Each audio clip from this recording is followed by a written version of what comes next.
they had previously been just focused on installs. They were like, if we can just get cheap installs, we're fine.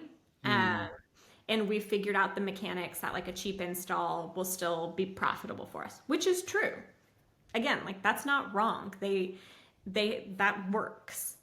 However, one of the things that we talked about with ad-funded customers or apps, as most people know, you make your money by showing more ads, right? So Right. to show more ads, what's another important part is like people opening the app more often, right? You get a chance to serve another impression. And so one approach that we took was, okay, I know you can see here, like mostly optimizing for first open events Yep. across all campaigns, but then we switched one to Hi everyone, welcome to another episode of Tangent ROI 101. I'm Roman from Tangent, and today I'm joined by Ashley. Hi Ashley. Hi, how's it going? Yeah, fantastic. We've already done one video with Ashley and it was an absolute hit. And we've invited her to talk again about Google Ads. What are we going to discuss, Ashley? So today, I think we're going to be talking about how to pick the right optimization event. You and I had talked in the past about how many people are maybe not optimizing for the right event, or how people go about figuring out what the right event actually should be. So that's what we'll get into with some examples of it today. Sweet. And why did we invite you to talk about Google campaigns? Let's see. So actually, you and I know each other from previous days. I spent almost 10 years at Google, and for 6 of those years, I led the app ads sales team. So my team supported most of the larger gaming marketing teams on Google's app campaigns, UAC product. And so about, I'm trying to think now, maybe 16 months ago, I actually left Google. It's been, a little over a year. I left Google and found myself doing consulting work for a lot of app companies who needed help figuring out Google. And so now the company is Candid Consulting. It's sort of merged into both consulting for apps, but also running more of an agency for Google campaigns specifically. So I feel quite qualified to talk on the topic. Yeah.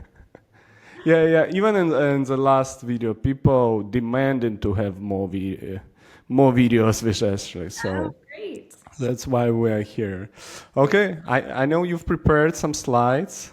Please share your screen. Full disclosure, I haven't seen the slides, only the first one. So if let me know if I'm asking the questions and they'll be answered later in the slides. Just Sure. let me know, right? I think probably not. I mean, feel free to ask any questions in real time. And so, I mean, I told you, I kept it intentionally really, really light on slide content. I like to talk a lot more. So, we'll get into it. But as we said, we're talking about picking the right conversion event to optimize app campaigns. So I think there's a few things to keep in mind when doing that or when you're approaching that. And so I would say there's sort of like 3 things that are really important when you're determining, hey, what's the right event for me to pick, and how should my campaign really, like, what should it be focused on? And the first thing that you need to pay attention to is volume. So if you're optimizing for something, you need to make sure that whatever you're optimizing for is able to produce enough volume for Google to actually learn. And so I usually estimate that to be about 30 in-app events per day. So I know, like, of course, everybody wants to optimize for like the highest value user, but Right. sometimes those high value users, there's just not enough of them that occur, especially if you have like a limited budget that you're working with. Any questions on that piece? Yeah. Will you give us like some examples from your experience? What were the events like that, if that's not highest value? Yeah, we'll get into those And you in a see? minute. I've got Yeah, some yeah, yeah. I already asked the questions that you already. examples. The other thing I think that's really important for people to understand is the speed at which those events actually happen. So I said that typically you want to pick an event that happens within 24 hours of the install, and ideally something that doesn't happen more than 72 hours of the install or after the install. And this is so that again, Google's algorithm can actually learn with some, speed and quickness so that it's able to kind of figure things out quickly and pivot from there if it's not working. You don't want something that's happening on like day 30 and then basically if that event happens 30 days after the ad impression has been served, then it has to go back into learning mode, almost 30 a month later, in some cases even longer if people are picking something really far out. So the speed at which a conversion happens is really, really important. And then the last one is obvious, but it's obvious, I think, to me, but I don't think it's always obvious when I get into things with people, is that you need to make sure that you're picking an event that actually has a strong correlation to what you care about, right? Is that a purchase? Is that time spent in the app? Is that retention in the app?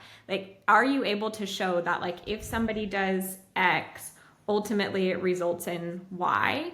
And so that's a really important piece. And that one I think probably takes more time and analysis to figure out what that correlation is. Gotcha. Yeah. Will you have examples of bad events? I mean, I don't want to say that they're bad. They could just be optimized. Let's put it that way. And I think each event, and we'll talk about this in some of the examples, they can serve their own purpose. And so sometimes you need to, I know you want to talk a little bit about ROAS, for example. ROAS is great. I think, yeah, wouldn't we all love to optimize for ROAS?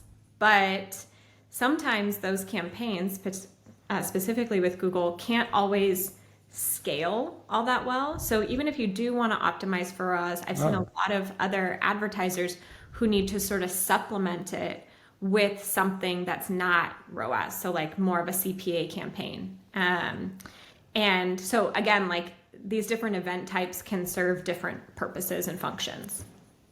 Gotcha. Yeah. And also another downside, this is actually something that I learned recently. You need to have Firebase if you want to send out in-app ads, ROAS. So For that's something. ROAS. Yeah. For purchases and for ad funded. That's true. Oh, for both. For both, yeah. Okay. So yeah, you need to have, and if you don't have Firebase, yeah. Yeah. And what about, I mentioned Firebase, what about the events in general? Is this a best practice or? To use Firebase or yeah, yes, Google's always going to tell you that. And I will say, I have seen, I actually, for the first example that I'll show you, that client had for a long time been bidding on their MMP events. And we made a case to actually switch it over to Firebase events, and we did see a significant uplift in the number of conversions that we were able to drive. And so I think it's just important to remember that Google gets a lot more data when you use Firebase. And so if you're comfortable, I haven't run across anybody who doesn't have it at this point. It's kind of just the standard now, whether people like it or not. And so Google gets a lot more data when you are using Firebase, and that helps inform their algorithms, and therefore the performance tends to improve. So I got you. yeah. And maybe the last one, since we touched the topic of ROAS, any requirements for a campaign when I'm running on ROAS? So any budget requirements or volume requirements, or I can start it at any point? You can start it at any point, technically, but the budgets do need to be pretty high.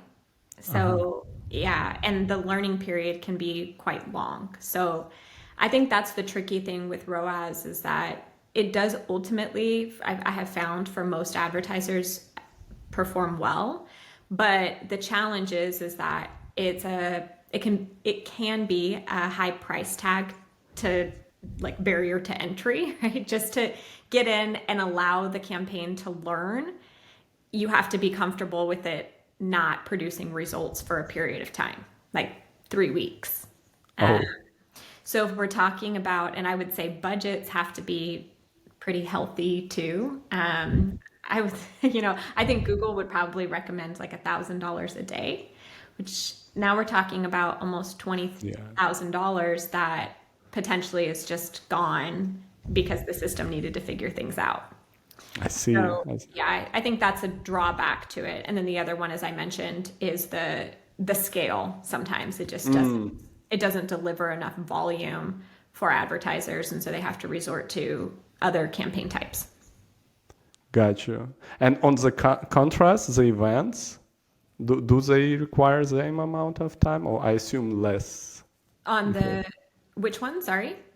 Like if we are doing event optimization. Oh no, those ones don't require as long. I don't think that they have as high of a budget requirement.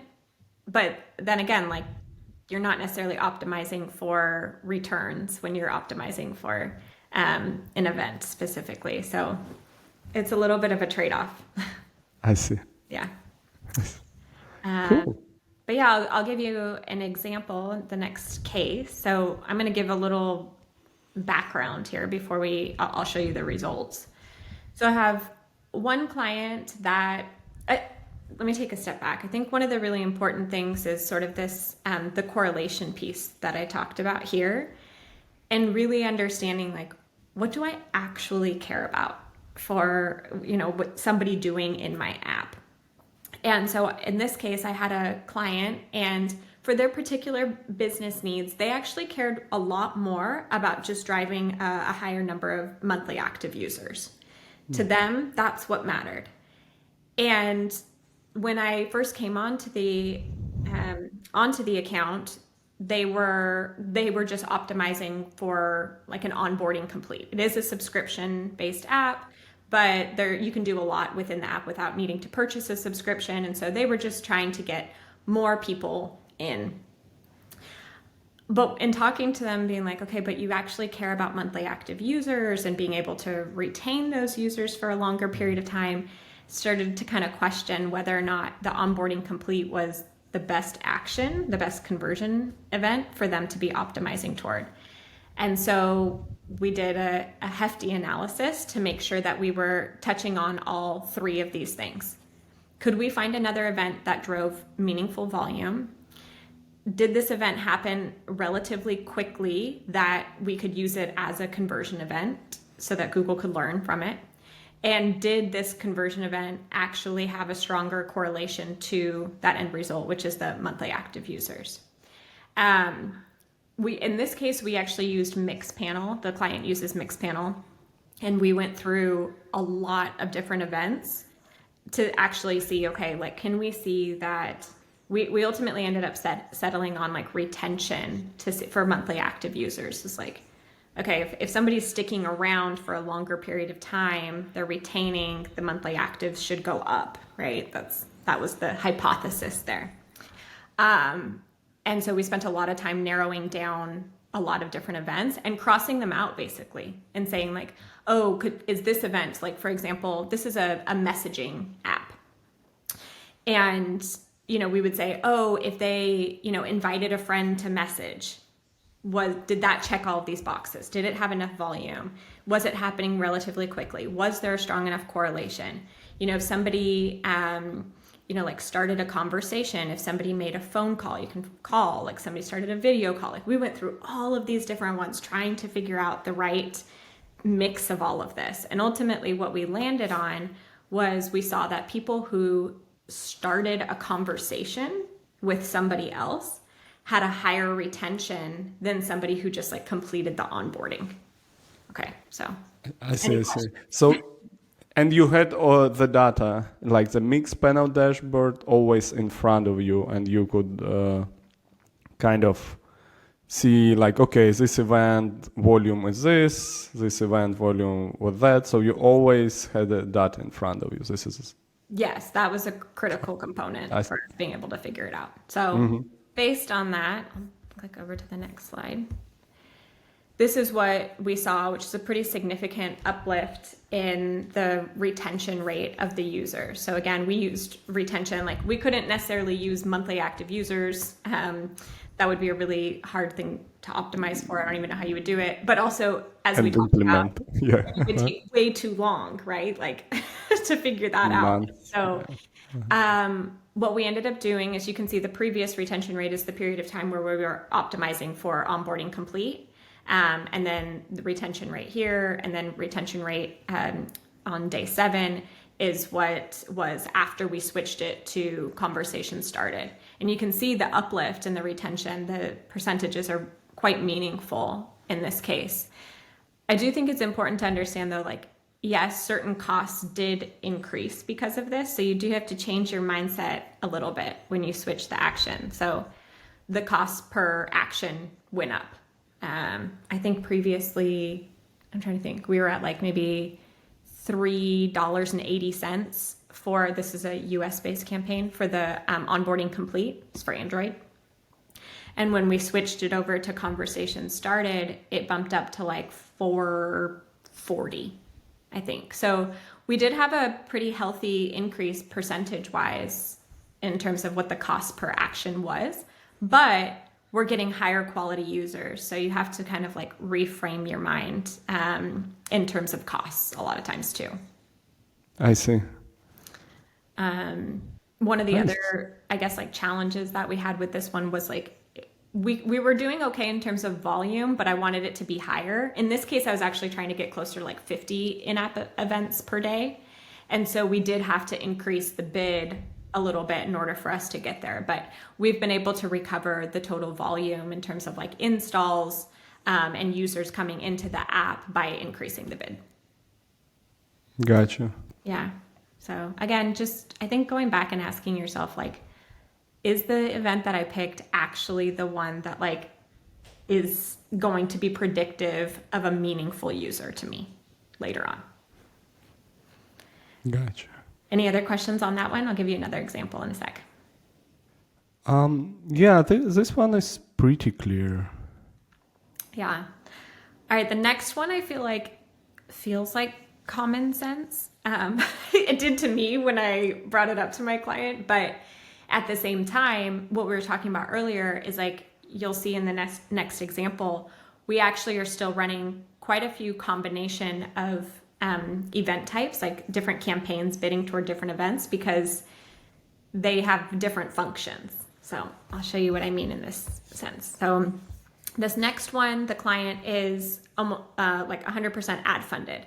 So they had been approaching things. I had a lot of stuff kind of grayed out here, but they had previously been just focused on installs. They were like, if we can just get cheap installs, we're fine. And we figured out the mechanics that like a cheap install will still be profitable for us, which is true. Again, like that's not wrong. That works. However, one of the things that we talked about with ad funded customers or apps, as most people know, you make your money by showing more ads, right? So Right. to show more ads, what's another important part is like people opening the app more often, right? You get a chance to serve another impression. And so one approach that we took was, okay, I know you can see here, like mostly optimizing for first open events across all campaigns, but then we switched one to a D1 retention event. So we're just, again, this is helpful to understand. D1 retention, we originally had it D2 or D3 retention. And that was just too long for the system. And also the number of events had dropped. Not below that 30 threshold, but like it had decreased quite a bit. So we went back to just day 1 retention. So these are users who are still using the app 24 hours after the install. And you can see here, I wish I had like a little cursor, but in that last column on the right, the drastic difference of 7-day retention just by switching it to optimizing for D1 versus a first open. I see twice more basically. Yeah. So, and then again, like I don't have the LTV numbers on here. I can tell you Which, that the yes. LTV numbers are much, much stronger on the D1 retention events. But again, I think it's going back to the prior example. You can see here too, though, that it's a lot more expensive to run a D1 retention. The CPI on this is like, almost $2.70. When you look at their largest campaign, the one that drove almost 100,000 installs, it was almost $1 cheaper on a CPI basis. So we did have to kind of get out of that mindset of optimizing toward a specific CPI because the CPI was just going to be so much higher on the retention event. I see. Yeah. And for the retention event, I assume you were sending it from Firebase. Yes. Yeah. Is it a default event?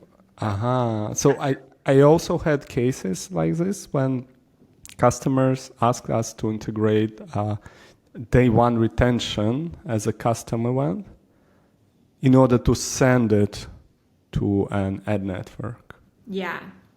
Right. So that's the case. Yeah. So this had to be a custom event that was created in order for us to leverage it. Yeah. The other thing that, go ahead. Sorry, Roman. Yeah, no worries. I'm also wondering, did you discuss like other options like 10 ads view, interstitial view, or rewarded ad view, something like this? You absolutely could. I've seen a lot of games do that. In this case, this is not a gaming app. They're just serving straight banners. So, but yes, I have seen people do that where they actually say like, if it served 3 interstitials as an event, optimized for that, they have strong correlation with those users being more valuable to them. Gotcha. For sure. So again, like that's a great example of like finding the right, the right types of events, again, the right volume, the speed at which they happen, and then trying to select those to optimize. For this customer, you will see like, if you think about it, there's not an infinite number of users who will stay, will keep the app or open the app again after 24 hours. So for them, this particular client, the total number of installs is still really meaningful to them. And so we can't rely solely on the D1 retention events. So that's why you see, and I kind of blurred out, there's different campaign types in here. They kind of all do different functions, but that's why you see multiple install campaigns still running because they supplement the volume. I see. Yeah. This one was a cool thing. We tested this, I don't know how many months ago, maybe 7-8 months ago on like this client in particular has like 12 apps, and we tested it on one. Slowly we saw the volume picking up, and like now it's the primary strategy for all of their apps is focusing on retention. Nice. It's been cool to see the shift. Yeah. The last example I have is kind of a random one. I don't see it happen all that often, to be honest, where somebody is optimizing for 2 events at once. Yeah. Within the same campaign? Is it? Campaign. What? Yes, I know. I see it. I have run into it a couple of times.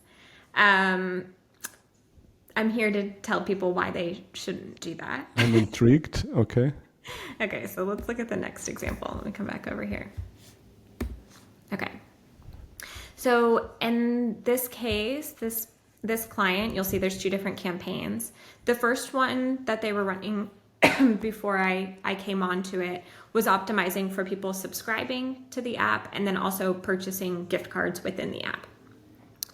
And as soon as I saw it, I was like, no, I don't like that, because those 2 users represent 2 different values to you, right? In this case, like somebody who is subscribing is far more valuable to you than somebody who just purchases a gift card, because they don't get to keep all of that money, right? They give it to the user.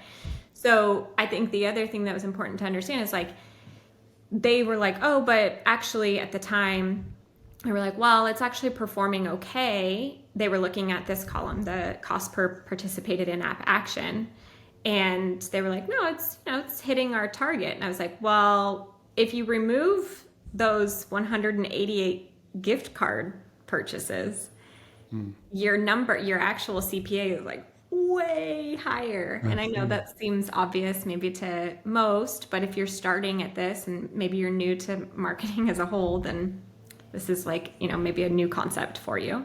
So the strategy here was like keeping it simple. We want to focus on one thing at a time, so that we can really see like the true results. And obviously you can see here we switched it over just to optimizing for subscriptions, or for start trials. And you can see that the cost, the true cost, because we're only optimizing for one event, was significantly lower than the campaign that was optimizing for two. So Should we never optimize for two? I'm just trying to understand, like, Is there? why you, what, I mean, again, like in Firebase, you can combine them. So you can create a custom event and say, I want to optimize for people who start a trial and make a gift card purchase. But I wouldn't, that would be really a really small group of people. But you could do something like that. But to optimize for two separate events, I think the system is like, it's all over the place, right? It doesn't know what to do. It's like, oh, I got a gift card purchase, great. They got a subscription. It's like, yeah, but those users aren't, they don't share the same weight. Yeah. So I can't really imagine too many cases in which you would optimize for two standalone events, but you could certainly be like instead of a or situation, subscription or gift card, it could be a subscription and gift card as the example. I see. Gotcha. And that's it. Those are the three examples that I have to talk through today. You showed me fantastic examples from both Android and iOS. Is there a difference? Like when you like choosing the event, how the Google treats those, Good anything? question. Yeah. So, yes, Android, you have a lot more flexibility with, right? Like you don't have to deal with scan, and you obviously just get so much more user level data that the system can work off of. So with Android, I'd say you just have a lot more freedom there. And then on iOS, I think your budgets typically have to be higher. And again, Google is modeling these conversions. So that's a whole other can of worms that we won't go into, but I would say the speed at which something happens after the install is more important on iOS than it would be on Android. Mm-hmm. Yeah. I gave the example of like 24 to 72 hours. On iOS, I would say your event has to be within 24 hours. Same. Yeah. Any SCAD network hacks, whatever. I've started like, I don't know, 2 years ago. So there were like people, I was also one of them, like, pass it as a binary value. In the first part of the conversion value, pass one thing, then use 3 other digits to pass a different thing. How is it? I don't have any hacks on Scan. And to be honest, I find myself using it with a lot less frequency. Like it's a good check if you're running on multiple networks, just to say like, okay, how are they performing against each other? But the data in which you get is so unuseful that like I still have to, if you want to keep your Google iOS campaigns running, or Meta or whatever you're running on, it's not going to show you down to like the asset level, which is how I make campaign optimization. So even if it's like, hey, this is producing whatever, the CPA is great on this, I'm like, I don't know which one to dial up and which one to dial down. So I still use Google's modeled conversion data as not necessarily like my source of truth of like what happened, but I use that data to inform my decisions on how I'm going to manage the campaigns because it's more useful data, I see. you know? Yeah. Yeah. Gotcha. Makes a lot of sense. I have one more question, but I'll leave it in the comments. I'll encourage everyone to leave their their questions in the comments. We'll ask Ashley to reply, just to keep the comment section active. Sure. Thanks a lot, Ashley. I'm sure everyone likes this video, so give us a thumbs up and subscribe. And Yeah. till next one. All right. Thanks so much, Roman. It's always great chatting with you. Pleasure is mine. Thanks. See ya. Bye.